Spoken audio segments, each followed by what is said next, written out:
One, two, three. There we go. So, Ordne, when are you expecting to start this retreat?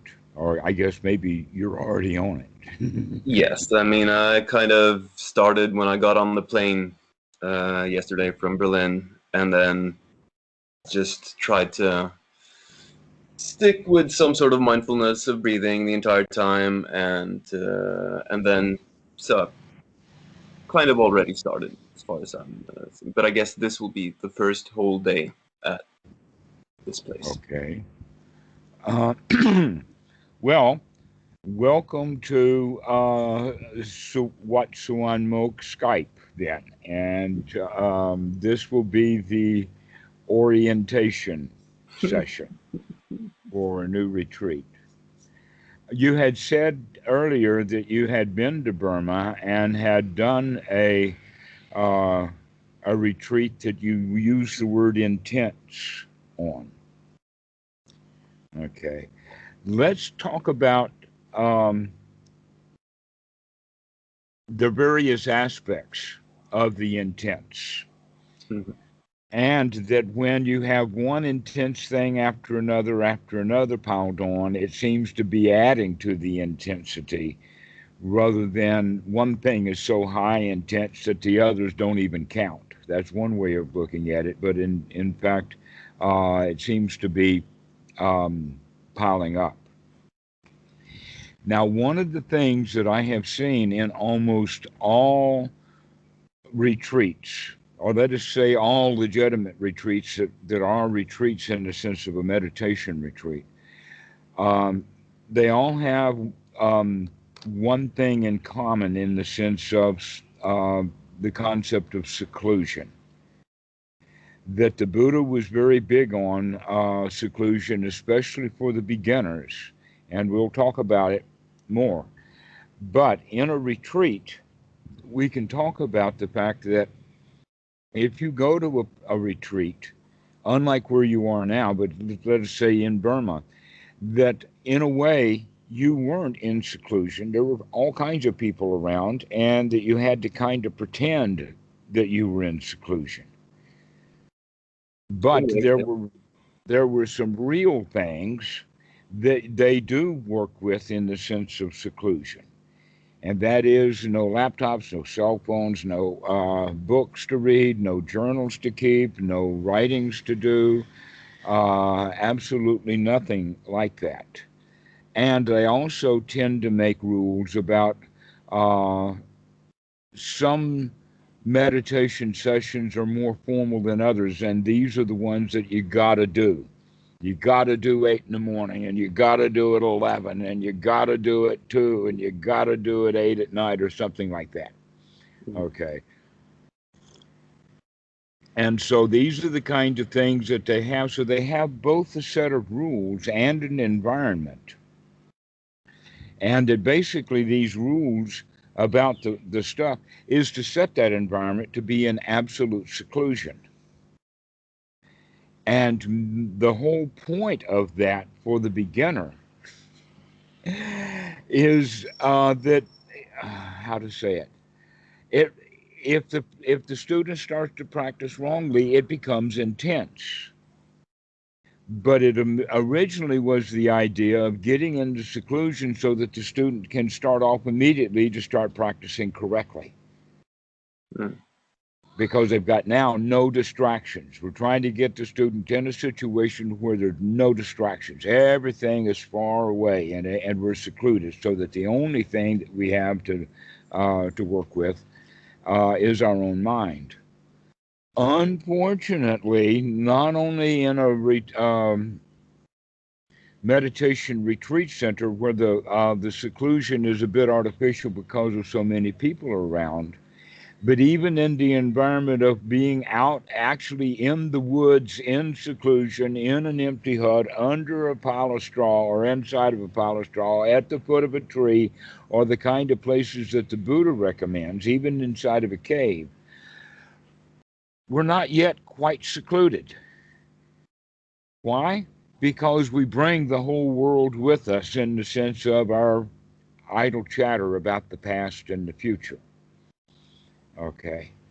And so When that chatter continues on and the student doesn't take the opportunity in this real seclusion to seclude himself from even that yet, then that chatter is going to make it feel like that everything is intense because you're thinking about all the things that could be done and you can't do anything, and all the things that might happen and they're not going to happen.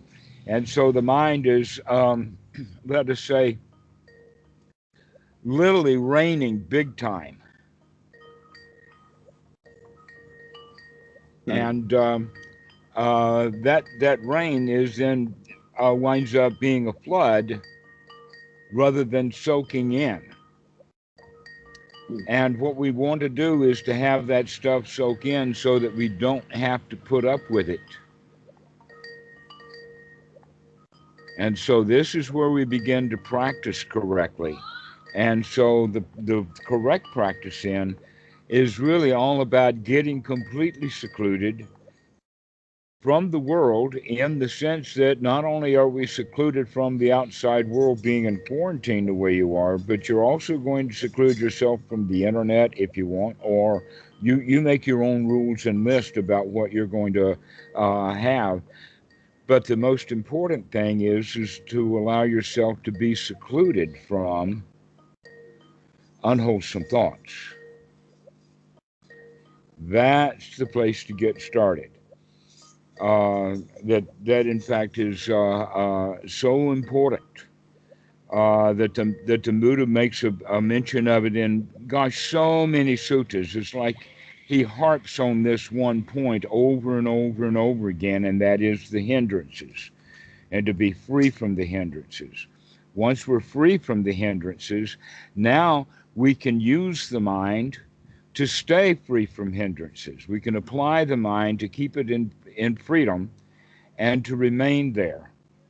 This is the actual practice that we're looking for, is to get the mind into wholesome states. And so this is the way to start practicing then, is to get the mind secluded from all of the unwholesome parts of the world. And also the main job now is to seclude your mind from unwholesome thoughts. Okay?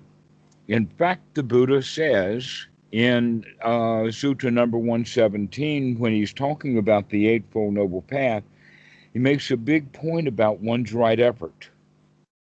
And one's right effort is to see wrong view as wrong view and to correct it to right view. And one's right effort is to see unwholesome wrong thoughts as wrong and to change them into wholesome thoughts right in this very moment, to see them and to change them. Hmm. Um,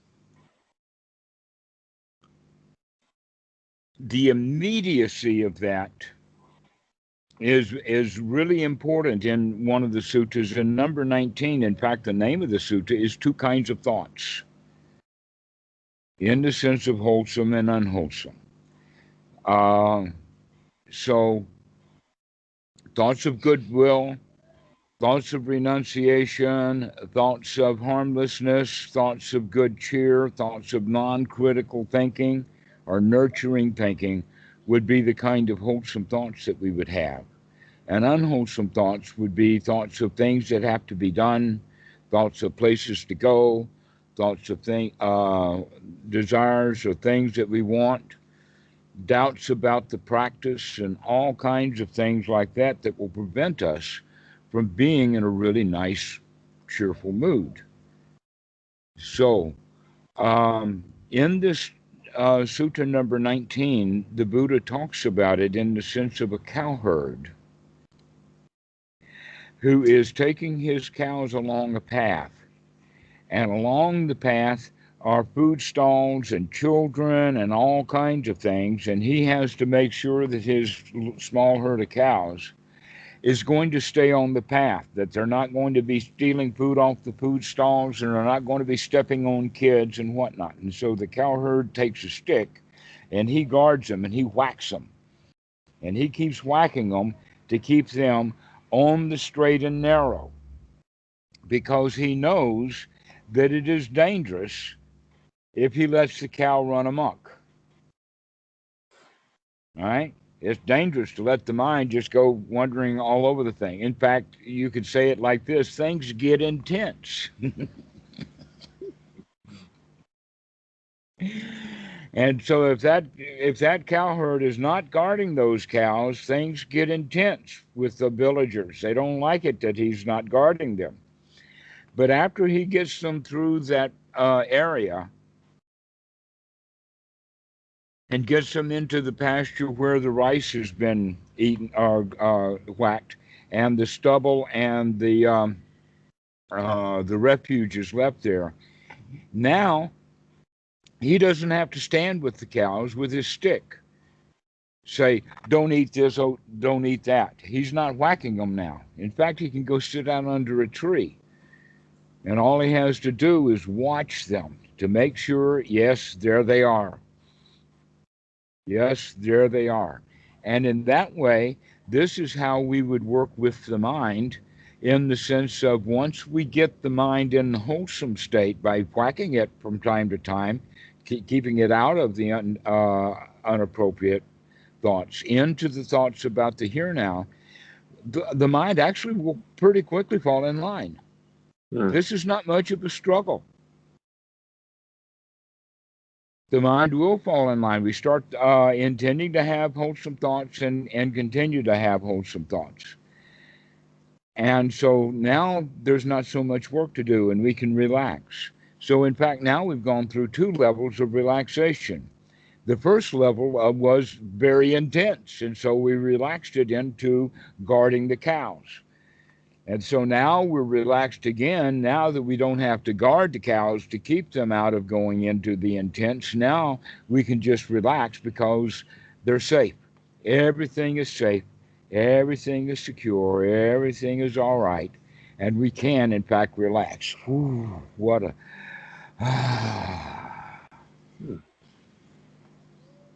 And so we can get ourselves into a relaxed, wholesome state. And this is got several factors to it. One of the factors is that the mind now is free from hindrances. And we can define hindrances then as anything that's going to hinder us from being in this relaxed state. Okay, so now that we're secluded from the hindrances, that has the quality of being relieved. That this is relieved and relaxed, the body relaxes, everything relaxes. But because we're continuing to breathe well, the mind is sharp.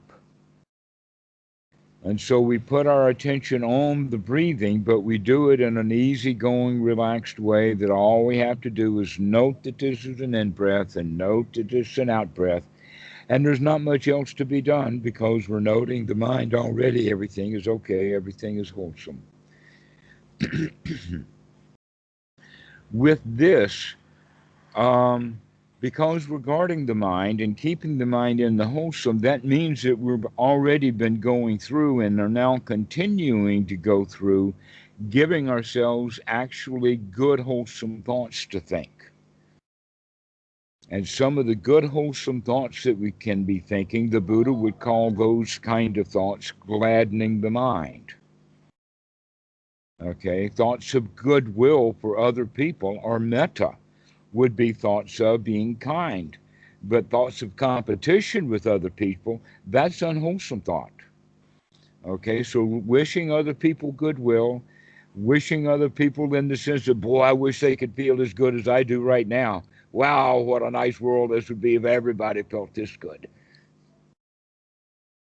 And that's a kind of metta, because you're really well-wishing in the sense of may all beings be happy, because that kind of metta is not coming from a place of metta. It's not coming from a place of wholesome. It's coming from a place of unwholesome, wanting to be wholesome. May all beings be happy. That whole may quality is that they're not.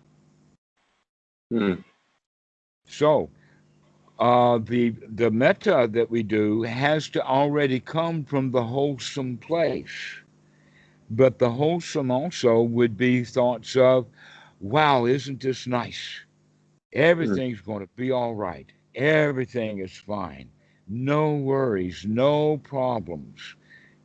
Got no place to go and nothing to do. I can just sit and relax. And isn't this marvelous? Okay, so this is the talking ourselves into it, um, in the fact that we're using wholesome thoughts. And this is a process of gladdening the mind so that we can actually begin to actually feel relaxed, to feel comfortable, to feel at ease, to feel content and secure. And we literally talk ourselves into it with wholesome thoughts.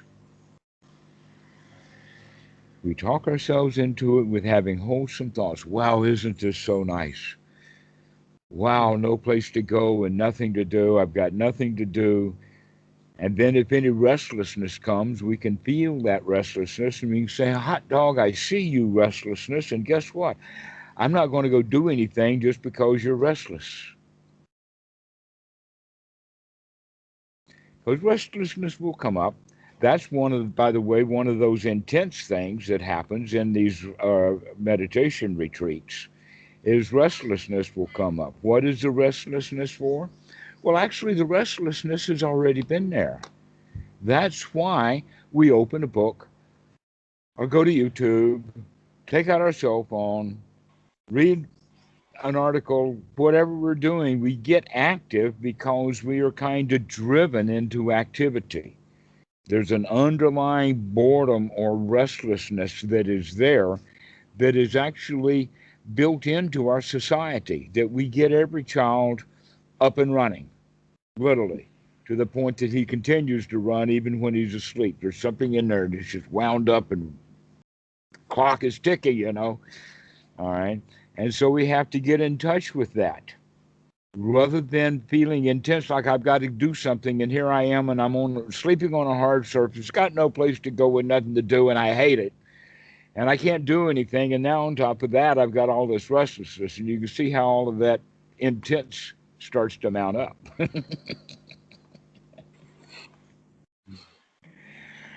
And it's very common. Students do that on a regular basis.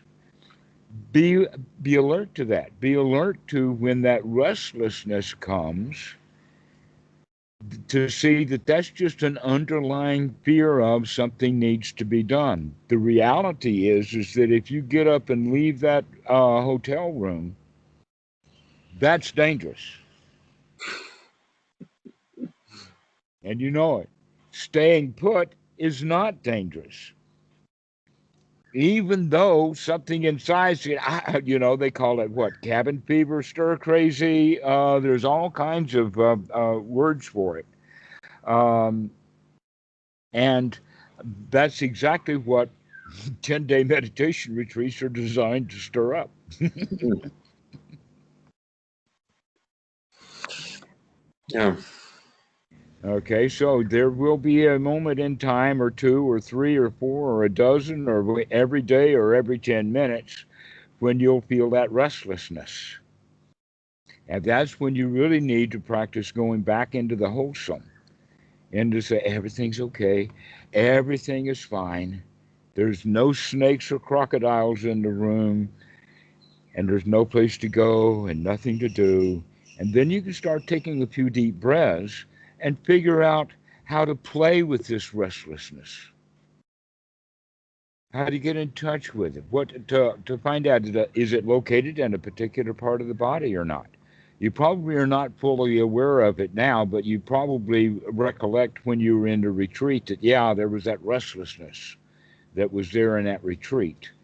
And you started to already deal with it. So when it comes back this time, welcome it like a friend.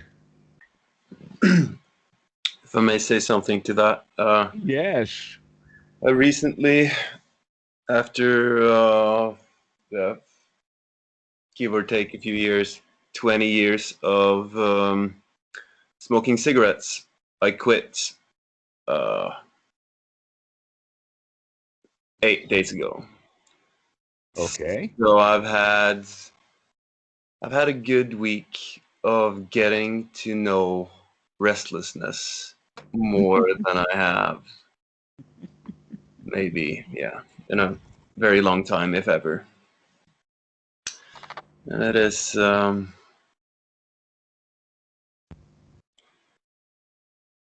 yeah, I've gotten to know my restlessness quite a bit, and I'm kind of happy that now we've become more friendly. I'm sure there's still like miles to go, but there has been some progress on that. Uh-huh. Well, you see, there's an additional kicker to restlessness, and that is that we want to get rid of it. We do not like it, and that because of the fact that we haven't developed fully the skills yet to deal with it, we deal with it the way that we were taught to deal with it our whole lives, which was to go do something, Hmm. hoping that that gets rid of it. And guess what? It generally does. Well, if what it does is it gets our mind off of it. Hmm. And then the anxiety and the restlessness will come back.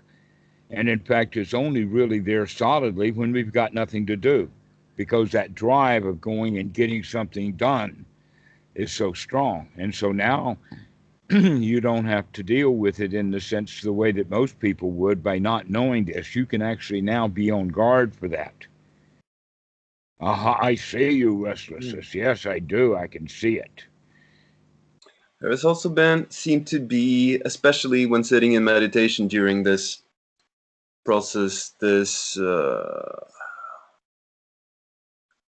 thing that happens when the body is very still, and thoughts of, say, having a cigarette or getting up, or just like a general sense of restlessness coming up. But Mm-hmm. being able to sit still through it, not and allowing Actually, that to be, but pass on its own, and it can sometimes create very strange letting go feelings in the body. yes, this is what we're looking for. Because in when you first started to mention this, it sounded like that you were kind of grinding your teeth and pressing on it, that it was very, very heavy and strong and big, but you would somehow manage to push it down. No. That's not quite the way that we would want to work with it. Instead, there's other easier ways that in fact when we see that build up, we can see the power and the pressure in it, and we want to relax that, not build up more power and pressure to push it down, but to rather to relax it. And so taking long, deep breaths with the idea of every out breath is going to relax this restlessness. Hmm. Yes. Okay, every couple of breaths in, we're going to relax it. Whatever chemicals were in the body that cause the restlessness is going to be breathed out. The blood circulates, stuff collects, we're breathing it out and let it go like that. Relief, a sigh that is a always consider it in the sense of a job well done. What Hmm. was the job needed to be done is to remove the mind out of the unwholesome into the wholesome.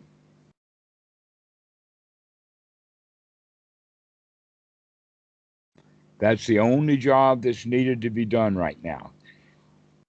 Hmm. Which means that when the mind gets completely wholesome and there's no more unwholesome thoughts happening, the next phase is, well, now I don't even have to work at that, and I can just let the mind completely relax so that there's gaps between the thoughts. But when the thoughts do come, they come up wholesome. Hmm.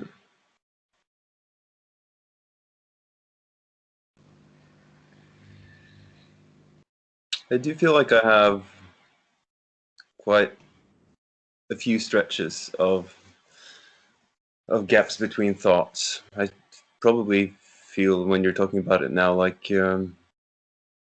there's still work to be done with the thoughts that come up being wholesome.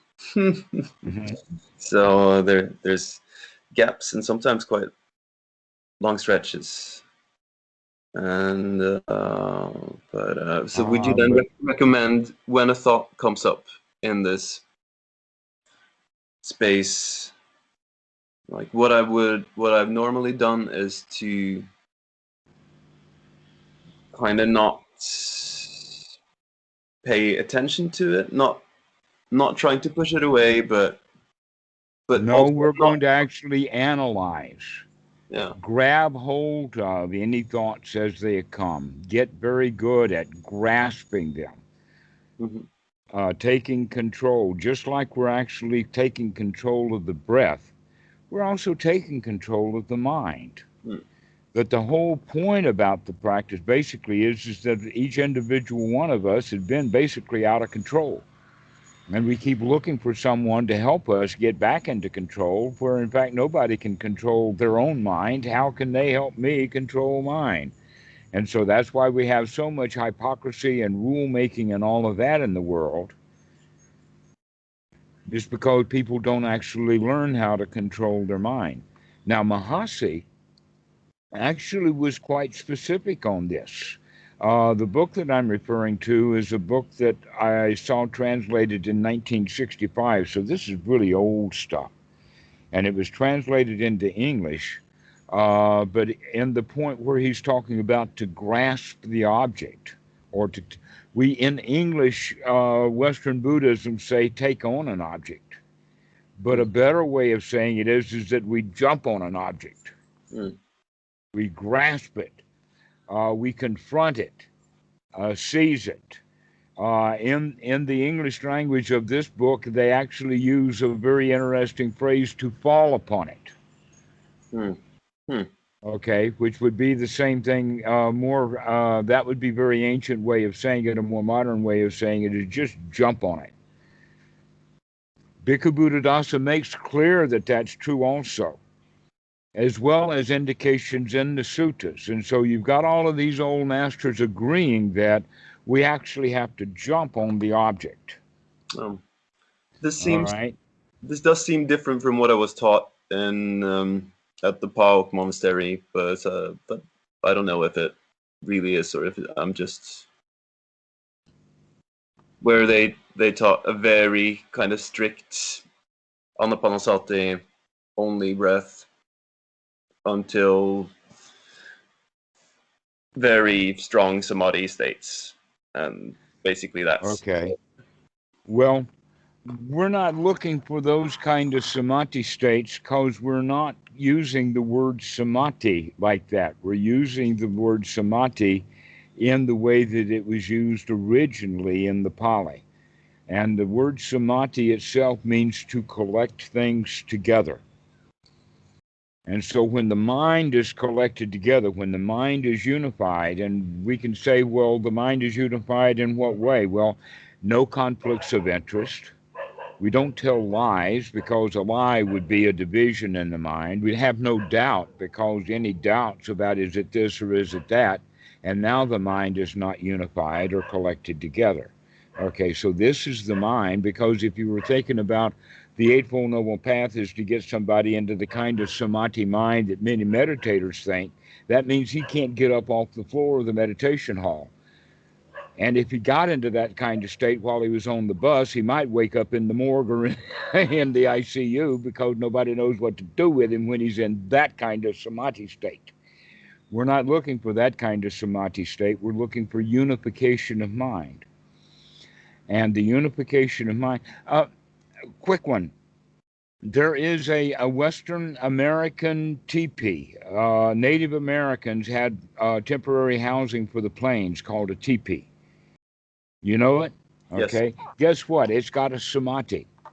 What is that? That's where all of the ridgepoles are collected together and tied, which Mm. means that they can throw the thing over, collect it at that point, tie it to the back of a horse, and drag their teepee.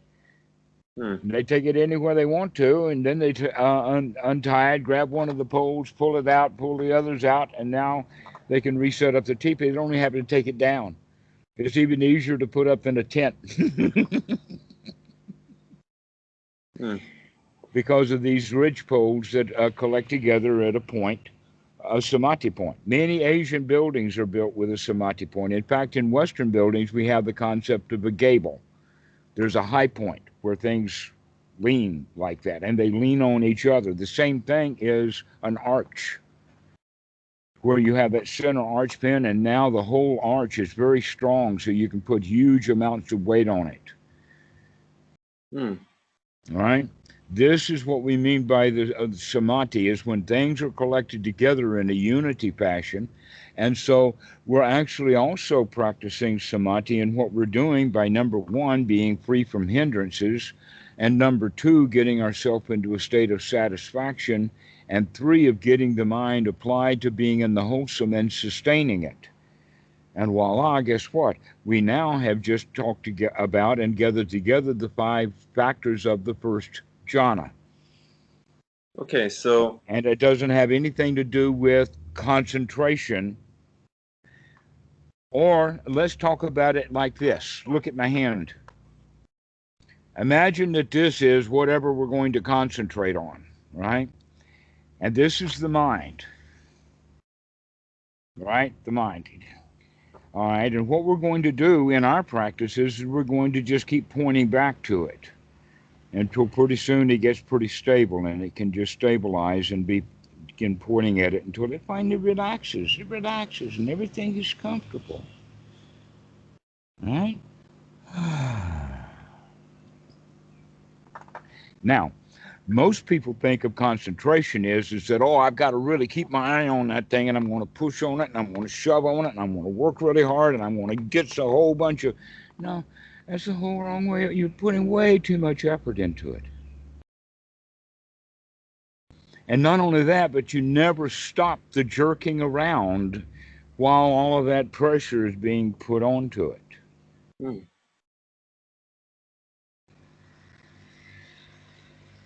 And so this is a way of not working with concentration as an object, but rather using the objects of anapanasati. Especially this part of one's right effort of taking unwholesome thoughts out and putting wholesome thoughts in, and then being able to apply that and keep it sustained. And when we can get it going and sustaining so that it's one wholesome thought after another, that's actually the practice of first jhana. Is when that cowherd can now sit down under that tree and just watch his cows.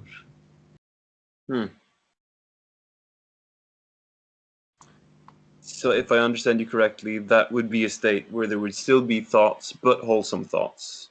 Absolutely. Yep. Absolutely. Yes, we're, in fact, we want to train that way because most students are lusting and grasping and clinging after something even better and even better and even better. And what they're doing is, whatever state they're in that grasping and clinging for second jhana, they have not really maintained first jhana, because first jhana is really all about sukha, or satisfaction. We have to be able to get into and sustain a state of satisfaction. And as the satisfaction gets more satisfied and more satisfied and more satisfied, then the thoughts will begin to have gaps in them, and then we can move into second jhana. And so this is the way that it's done, always from the wholesome. And yet, if you want second jhana, you can't have it. Even thoughts of wanting it is unwholesome thoughts, wanting something you don't have, and now you've lost your sukha. You're going backwards now. Okay, so let me ask you, there's often, maybe first, how do you define PT in your paradigm of this? Well, let me ask you this. What definitions have you heard of it? Because I have already just talked about it, but glossed over it and not used the word. So what is your definition of it? The way I've used it myself is or thought of it as a very physical aspect. Like, You read that right out of the Visuddhimagga, yeah. well, I guess for me it's also more a felt experience than something I've read out of the Visuddhimagga. I've never read the Visuddhimagga, but like A lot of people have. yeah, I'm sure. A lot of people, yeah, a lot of people have read it, and a lot of people died. Well, don't we all? But Yep, yep, yep. but More okay. than just read the book. But what I've been referring to when I've said that is that when I sit, or I noticed over time when I started meditating, and over time there would be these when it felt like it was going good, there would be this somatic sensation in the body, usually felt in the beginning in the upper arms. Let's get away from that for a little while. Yeah. Have you heard other people's definition of piti, perhaps in books or in Oh talks? yes. I've heard of, like, the way I think of it is that I know. Let's not go there again. no. Yes, yeah, but I wasn't going there. I was going to say that I know that there are many different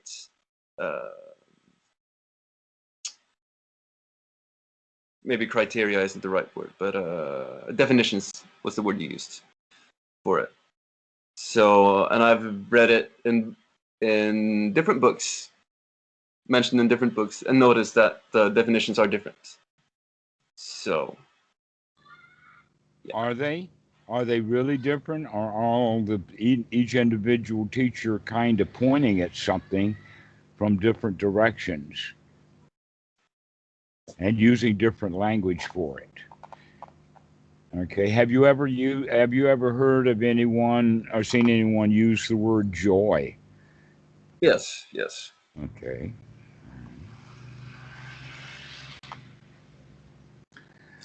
I guess. Um, Sorry.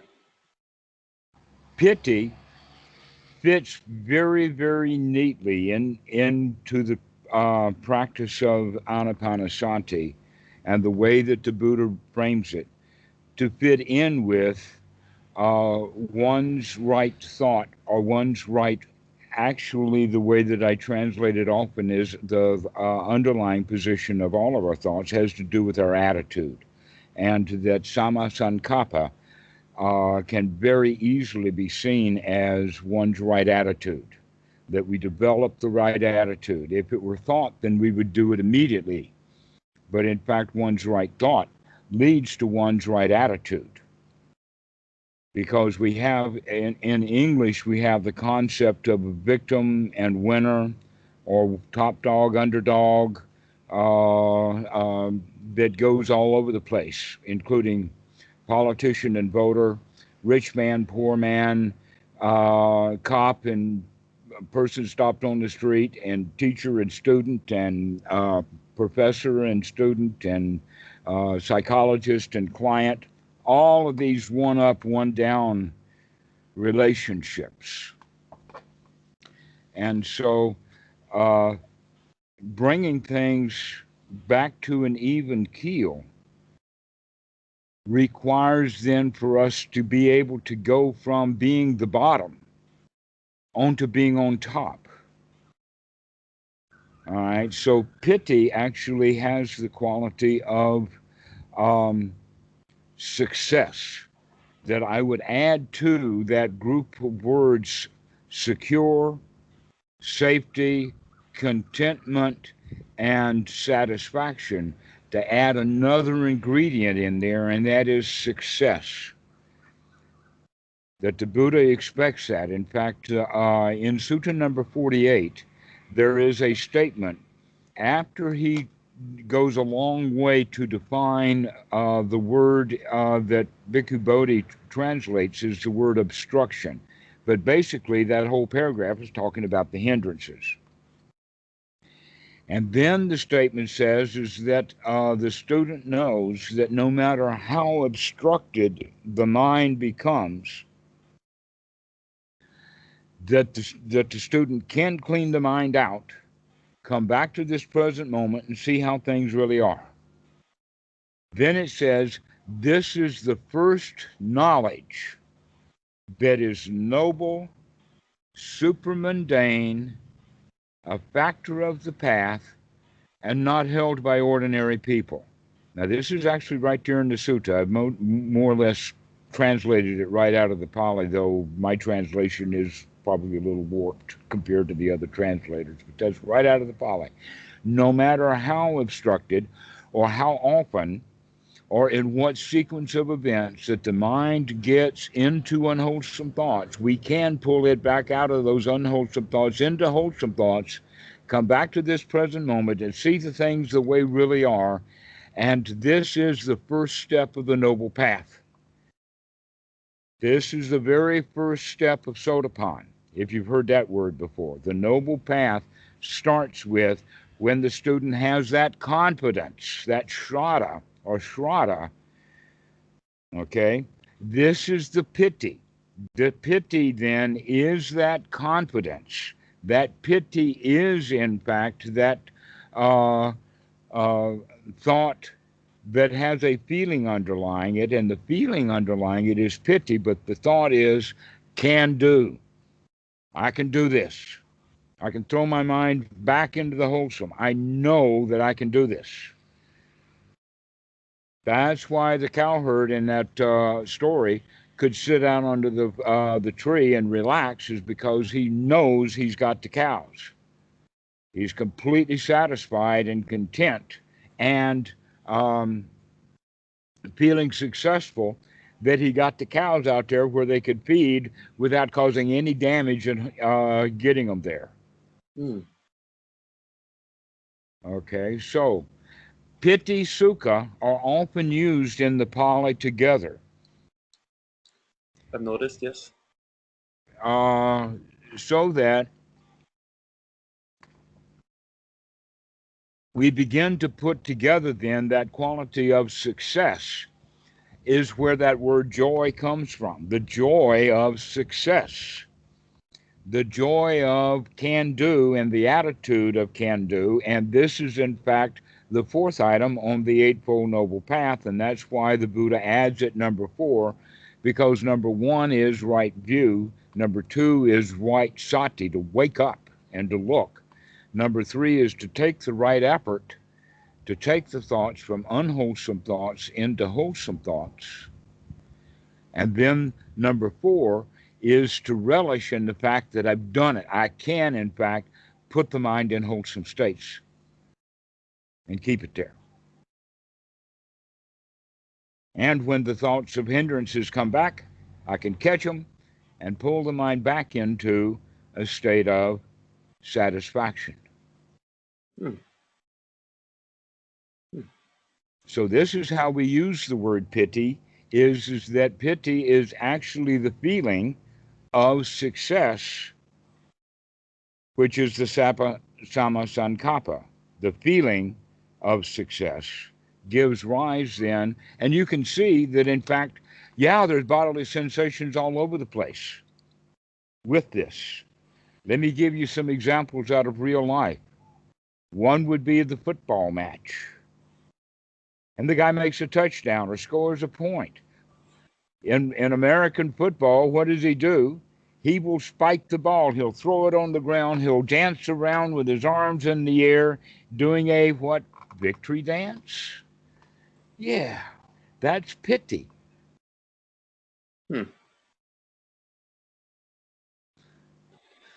Well, this brings up many questions for me. It's quite interesting to hear you use that definition of it. And Well, I've got poly references, and Yes. as well as I've got some backup teachers. Yeah. Uh, I then have, I guess, a related but maybe not in a way question this, because the way I had used it, at least in the past, the word, it was. I wonder what you make of this feeling then, because to me, from my felt experience, feels a little different. And is it then a different thing? Is it, like you said, just a different? Is it pointing to the same thing, or I'm trying to clarify the feeling, the somatic feeling? Let me ask you this: Yeah. did you like it?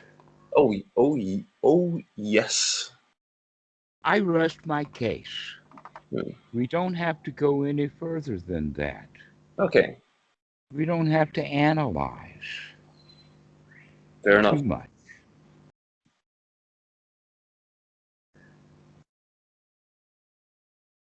Good feeling is good. That's it.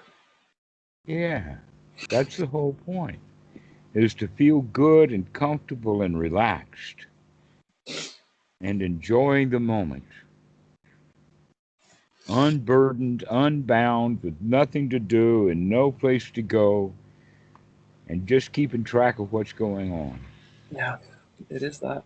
Yes.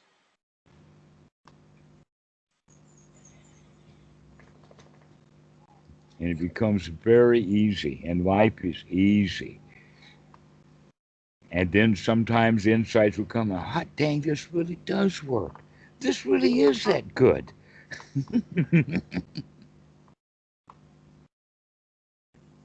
So if we put away PT, and you say that PT Sukha is often uh, It mentioned is a together. skill to be developed.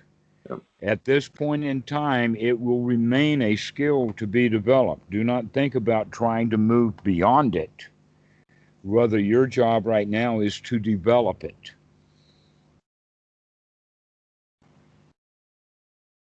The In other PT or words, the how Sukha good or can both? you?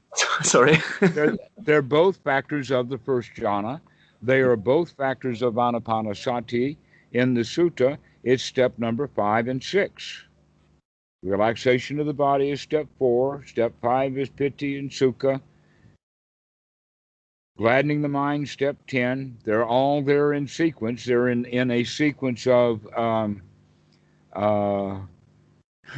they're not in chronological sequence. They're in a format, a formal sequence that I think was defined before the Buddha. And so he just used the sequence that was already there because everybody already knew it. Nowadays, in modern Western Buddhism, we don't have a clue about what people thought about it back then. And so we are confused as to why it's taught in the order that it's taught here. Hmm.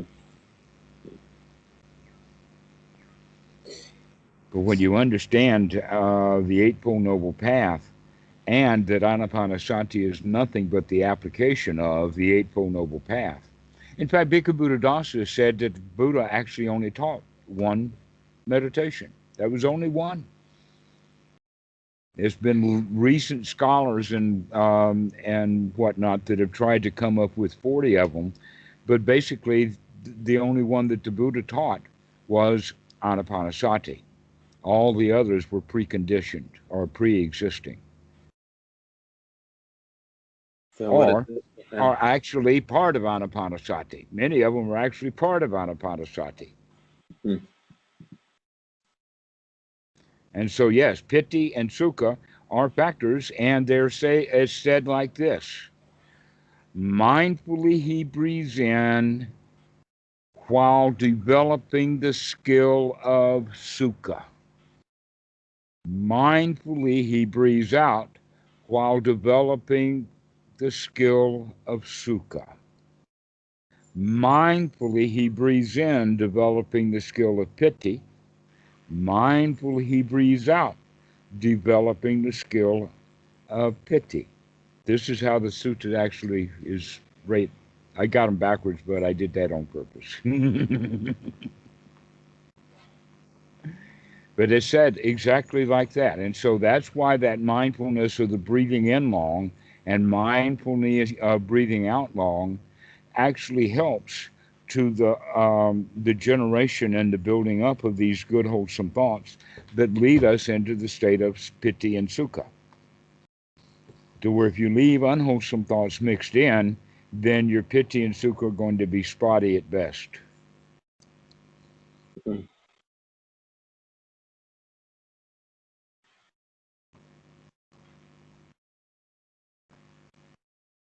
This is the teaching of the Buddha, and it's all over the place. I can name you dozens of suttas where he's talking about this, that you have to have the wholesome thoughts and get out of the unwholesome. And I would go so far then as to say that one of the ways that we can think of unwholesome thoughts are thinking of them in the sense of critical thoughts, judgmental thoughts, thoughts of this is good and this is bad, thoughts of I want this or this would be great, and all of that kind of stuff, and put all of those kind of yes, no kinds of thoughts aside and focus on thoughts that are nurturing. Wow, this is nice. Everything is okay. Not a problem in sight. Everything is all right. These are the kind of thoughts, nurturing, even to the point of being gushy or even Gucci Gucci Goo, or you can sing little songs, anything like that, that takes us back to early childhood when everything was okay. Long before we got into the critical mind of do this and do that.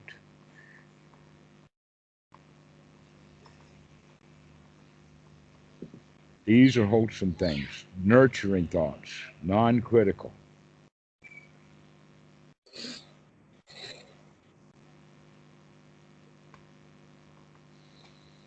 And it's step 10 of Anapanasati, gladdening the mind. And by the way, in one of the books on Anapanasati that I have of Bhikkhu Buddhadasa, one that was done many years ago, but not the oldest, it's around page 200 in the book is where he gets to talking about gladdening the mind. And one of the things he says right then and there is, this is the first thing that you should be doing. And here he's 200 pages into the book. Yeah. This is the first thing to be doing, is gladden the mind, getting it back into the wholesome states, getting it out of unwholesome, out of comparisons, out of past, out of future, and just be in this present moment. Wow, this is so nice. So this is the way to practice. You said you had a lot of questions. Did I answer them all with it before you ask? Well, some, not all. I don't know how much time you have, but I We also can got do another 5 minutes or so. No problem.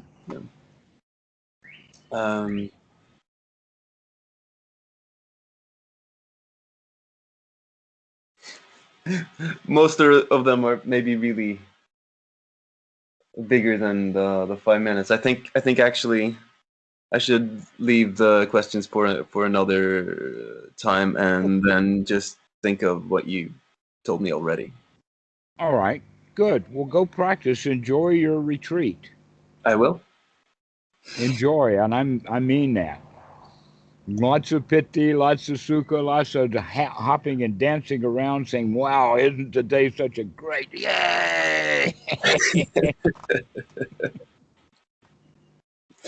Perfect. Yes. Excellent. All right. Well, call me in a couple of 3 days then. I will. Let Thank me know you. how it's going. Thank you very much. Adne, we'll see you later. See you. Goodbye.